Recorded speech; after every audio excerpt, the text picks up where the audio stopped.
Welcome to another edition of 2.5 Pints down here at Argosy Casino. I'm Tyrone Myers, Vice President of Marketing. I'm Greg Personelli, Vice President of Operations. And today we've got Gene DeClue as a special guest on our segment. He's from Rock and Run Brewery. So tell us, Gene, what can our guests experience of what you offer down here at 99 Hop South? I appreciate you guys having me.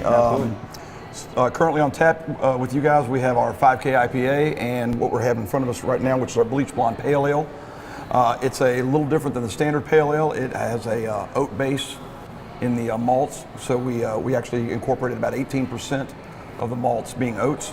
It contributes a little bit more round flavor, a little smoother flavor. Mm-hmm. It kind of gives a little bit more full body, so it's not quite as thin and biting as a standard Pale Ale. Mm-hmm. Very, very enjoyable, very smooth, very drinkable. It's one of our favorite beers. Well, why don't we go ahead and try it and see what's going on. Hey, look, man, without half pint here, we're drinking out of his glasses today. Right.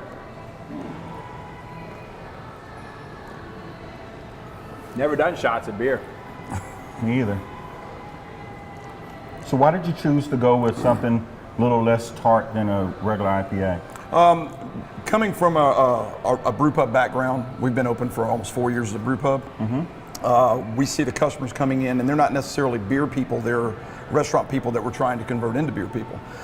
So we needed to have beers that were a little bit more palatable to the average person, not necessarily the person seeking out the highest hop beers, the most impressive IPAs and that kind of thing. So we were trying to go for beers that were a little bit more conservative in their profile, mm-hmm, to get people into those other beers.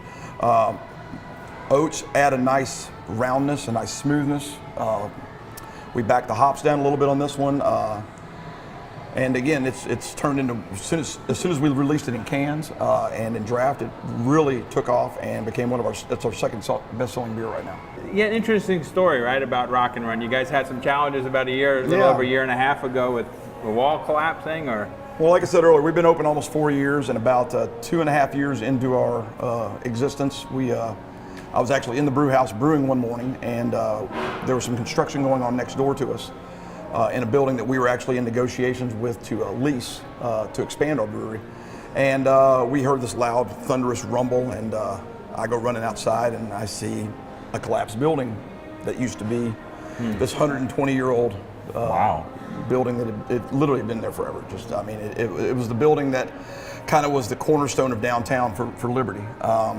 And that collapse caused our restaurant to be closed and subsequently the brewery as well for approximately 6 weeks. We were able to move our brewing operations to another building that we owned up in Kearney temporarily. We're now back in our building. The wall has been rebuilt. Everything is open, and we are back to full capacity as far as our brewing. We're also in the process of building a 20-barrel brew house. Mm-hmm. That will allow us a larger distribution footprint for the Kansas City Metro. Great. Awesome. So, folks, listen, if you're up in the Liberty area, Rock and Run, if you're down here in Argosy, definitely stop at 99 Hops. We represent them well. We'll have 3 on tap here in the next couple of days, and come on down and enjoy one. Hey, after you're done enjoying one here at Hops, we also got our 32-ounce crowlers. Listen, you guys can can it up. We'll close it up, take it home, drink it up.